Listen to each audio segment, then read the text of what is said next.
Tasmania Talks with Mike O'Loughlin, weekday mornings from 9. Time for our regular chat with Gavin Pearce, Federal Liberal member for Braddon. Gav, good morning. Well, g'day, Mike. How are you? I'm well, thank you. Did you bump into Albanese? I know we've spoken about Chris Lynch, who's running for Labor for Braddon, but he was out there with doing a bit of spruiking with Albo. Did you bump in? No, I didn't. I ran into little Billy, into Billy Shorten the other day, but said g'day to him, and it was good of him to catch up with me. But I didn't catch up with Albo, unfortunately. Listen, you popped down to my old hometown, the West Coast. Tell us what's going on down there that got your attention. I'll tell you what, your old hometown down the West Coast, Mike, there's a lot going on down there. So I wanted to catch up with, I've been doing a lot with, obviously, the MMG crew at Rosebery and the frustrations that they're having at the moment. But I've also went a little further. We went to Queenstown. We caught up with the acting mayor down there, Shane Pitt, and the general manager, David Midson. And that was around the Mount Owen bike trail and that $2.5 million federal funding that we put into that to upgrade that to an international facility to try and get a bit of diversity in revenue streaming and their way forward in the West Coast. So we recognise that the West Coast, is a huge contributor to our GDP so far as minerals are concerned. But we wanted to diversify their footprint a bit, and that's what this $2.5 million spend into the Mount Owen mountain bike trail is all about. And it's great down there. Actually, the videos, I had a look at that too. I mean, I'd rather look at the video because I've sort of gone for a bit of a hike around the area a little bit, and I tell you what, they come roaring down that mountain track. I mean, there's going to be a lot of mountain bikers will love it to bits, but this little black duck's going to just watch them. Oh, come on, Mike. You need to get on a bike yourself and try the virtual reality that they've got set up.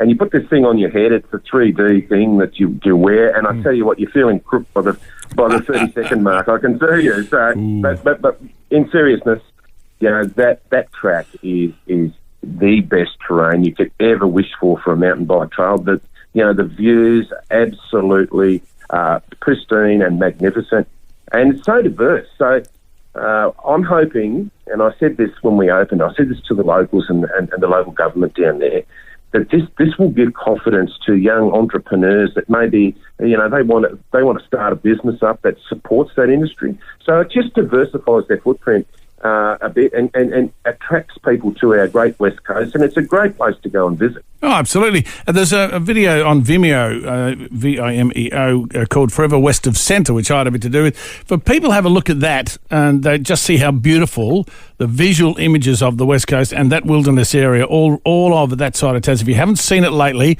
check out that video. It is stunning. It really gives you a good idea. And it's in winter as well, a lot of that. Fantastic. Let's talk about some federal money being spent on highway upgrades, and we can also get to the Black Spot program, but the Lyle Highway, first up? Yeah, so the Lyle Highway goes between Queenstown and Strawn, and it's obviously, lacked maintenance over, the previous decades. So we're putting, $19 million, as part of our $19 million program of safety upgrades. We're going to fix that up with a joint funding. Tasmanian government are putting in $3.75 million. We're putting in, as the feds, $15 million. And we want to make that road safe because you know as well as I do that West Coast, whilst it is a beautiful place, it's also some of the worst driving conditions you'd ever see. So we need to make our motorists safe. Yeah, and that 40 kilometre stretch of road is notorious when it comes to vehicle accidents. So that's what that spend's about. We're looking after the infrastructure and keeping Tasmanians, particularly on our West Coast down there, in those rugged conditions, safe. And also, I know that you're chair of a Tasmanian Black Spot Consultative Panel, and you've sort of part of that is an investment that's come through from Barnaby Joyce as Deputy Prime Minister and Minister for Infrastructure, Transport and Regional Development, so that we're going to get $2.7 million just to help out these Black Spot programs. So there's going to be a few councils getting a few thousand? Yes, there is, Mike. And the thing with the Black Spot program is we identify where the near misses are. So we take all that data in as a committee, and we try and mitigate that risk based on the need. So it's all very well and good to do up a road, for instance, but there are certain places, scattered about the state where, people run off the road, there's almost an accident or a minor accident, and the Black Spot program is aimed at preventing or mitigating serious accidents. So that's good funding. I think right across the state, even here in Braddon, we've done very well with a 3 mile line. Sheffield, there's a bit on the Preelina Road, which is dangerous. But, if we can prevent one accident, Mike, particularly in winter, you know the dangers. And I just urge everyone out there on our winter roads just to take it a bit easy. We've got roads, particularly in rural areas and, remote areas.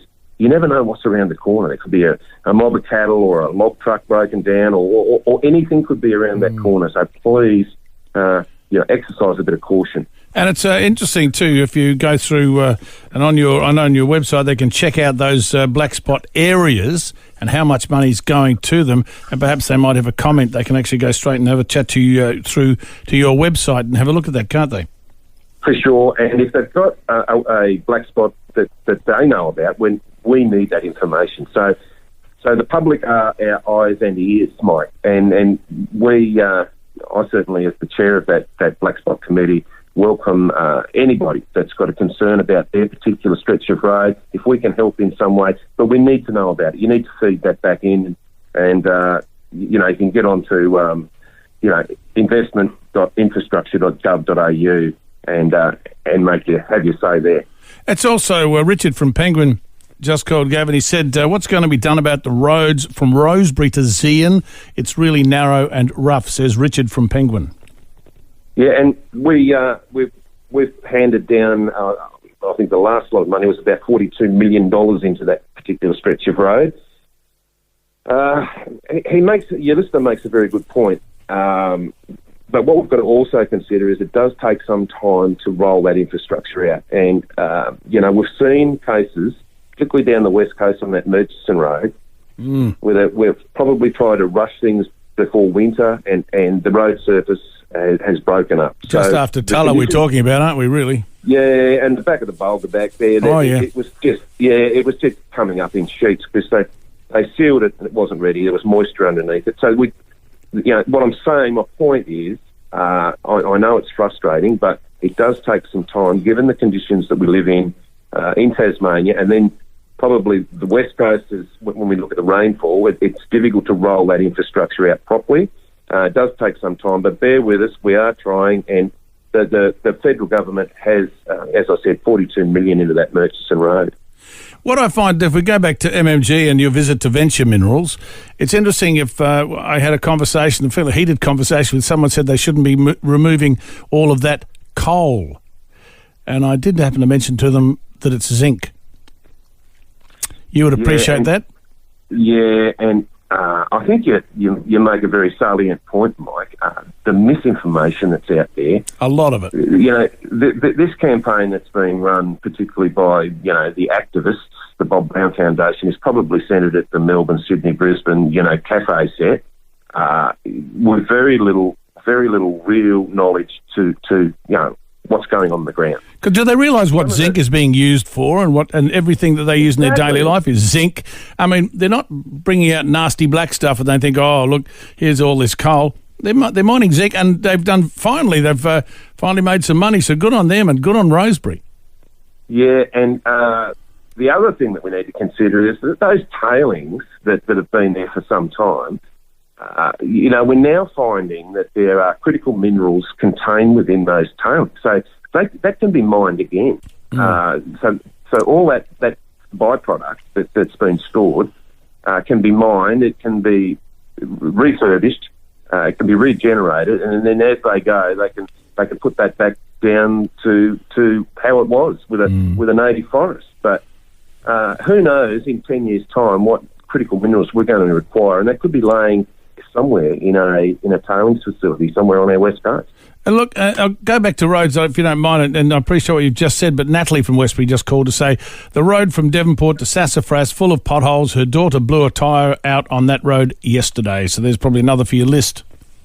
Well, Natalie, I can tell you that in that last round, it was I think 84 million we put into the road between Devonport all the way up through past Deloraine into Launceston, because we've certainly heard many concerns about that. And the other thing is we've got to consider the amount of heavy traffic, V-double, multi-axle vehicles that are on that road, that share that road with so many light vehicles. So that $84 million will go a long way into repairing that. But as I say, middle of winter now, very difficult to build good roads in the middle of winter in Tasmania. And let's move on to cyber security. We know Russia and China, they had a great old shot at us, but I think apparently Australia's trying to bite back, which is a good thing. But of course, these threats impact local businesses. We've had local businesses and industries in Tasmania hit by cyber attacks. We have, and we're seeing a 400% increase since COVID began. In that particular space, that cyber attack space. Now we know that, and we said this based on our intelligence at defence level, that we are facing a dramatic strategic geopolitical realignment when it comes to increased competition. The whole international commodity market, that whole space has changed. That whole environment, that whole playing field is now a different playing field than it was prior to COVID. Many exporters will know that the frustrations that they've had trying to get goods in and out of China it has become increasingly difficult, and we as a federal government have worked tooth and nail to try and diversify that and open up free trade agreements. And the last one, case in point, would be the UK trade agreement. Yeah. So as that shifts, as we shift our that international commodity space, then the commercial activity for or competition that increases commensurate to that shift. And we're finding now that they're using cyber attacks. I mean, you saw the ransomware that went into JBS Swift's operation, particularly here in Australia. They had to pay $11 million in order to get their computers unlocked. So we're going to see more of that as time goes on. And as well as that, we're also seeing many what we call state-based operatives. So we're talking, not just companies, but also countries, government agencies, defence agencies. We're seeing increases in espionage and cyber attacks, and it's really effective for them because it's low cost, Mike. There's no accountability. They can put so many threads on this thing that they can weasel their way out of it. And it gives business advantage to other countries, as well as what we call, coming from the defence, the SIGINT community. It's psychological operations. So they can put a particular psychological point of view across using a number of means. And I just urge all our businesses out there. There are ways about mitigating this. And then there are certain things that we can do to prevent cybercrime. Firstly, we need to turn on our trusted automatic updates, our real-time protection on our systems. We need to back up and restore our files in either a cloud or an offline facility. We need to turn on what we call multi-factor authentication, which is a two-factor authentication. Might be a password or a passphrase linked to a particular question that only you know. So the more that you can, the days of having password 1, 2, 3, 4, Mike, have gone. And the word password is your password. And yeah, exactly right. So we really need to step up on this. There are ways. To mitigate it. And as I said, I've run through a couple of them. Multi-factor authentication is probably a big one. But if listeners, not just businesses, but everyone out there, with their banking details, with their personal data, if they want to go to www.cyber.gov.au that'll take you through the steps on how that you can protect your own system, because I can't stress how important this is, Mike. Cyber, cyber.gov.au. Yes, that's right. Go there and check it out, because that means all businesses, it doesn't matter what business, big or small, should make sure they check it out, because I know that some of those cyber attacks have been attacking small businesses and just getting them to pay, as you said, ransom. And as the JBS did, $11 million. A lot of money to fork out, isn't it? I mean, but it's the only way to unlock your data. It is, and just to give you an example of this, back in 2015, in the Ukraine, I mean, it was alleged that the Russian government shut down that power grid right in the middle of winter. People died over this. Your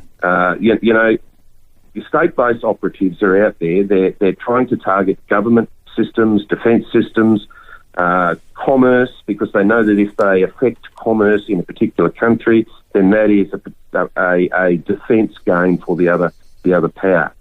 So, things like ports, logistics, power, critical infrastructure, as well as business, as well as the individual.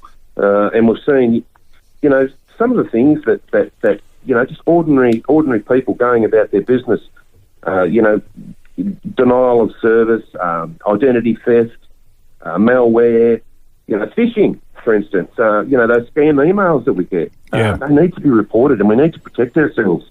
So these things are out, they're ready to go. They're, as I said, 400% increase since COVID, and that number will rise dramatically.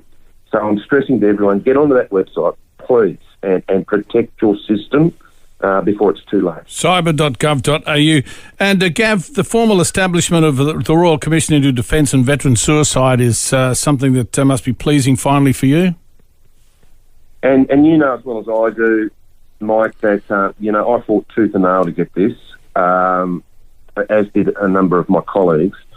But I think we've got the right outcome. We've now received over 3,000 submissions for the terms of reference, which is now being promulgated with the Honourable James Douglas QC, with Peggy Brown AA, are going to help Mr Nick Caldas, former Deputy Commissioner of the New South Wales Police Force. He's, of course, the lead commissioner. But they will leave no stone unturned, and I'm grateful. I mean, we run a campaign on your station, actually, encouraging people to have their say on the terms of reference. Yep. And many did, Mike. And I really appreciated not only you getting that word out, but I appreciated the fact that people took the time to write submissions through me and to government, and that helped formulate the terms of reference. So what I'm saying now is there's a formulated process. I can't stress how thorough we've been. What we need to do now is we need to trust that process. We need to rely on the process, keep the emotion out of it, and we need to let them go about their business. But at the same time, I think this is a very important point for me as an ex-serviceman, is that this is going to look under a lot of rocks, and it's going to be difficult for a lot of families and a lot of individuals out there. So if you need help during that time, you can contact Lifeline. There's a suicide callback. There's open arms on 1-800-011-046, as well as a number of other facilities that were built into this Royal Commission to help our defence families as they go through this. Well, speaking of defence, I know that public input's being sought on establishing a national day to commemorate 20 years of Australian Defence Force personnel in the Middle East. This is following the announcement by Defence Minister Peter Dutton back on the 11th that all ADF personnel had left Afghanistan.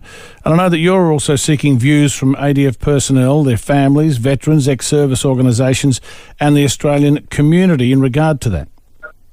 Yes, we are. And, we think that, we know that the contribution that our Defence Force made over that 20-year period in the Middle East, in Iraq, Afghanistan, this was the most dangerous place on the planet, and it's a necessary job.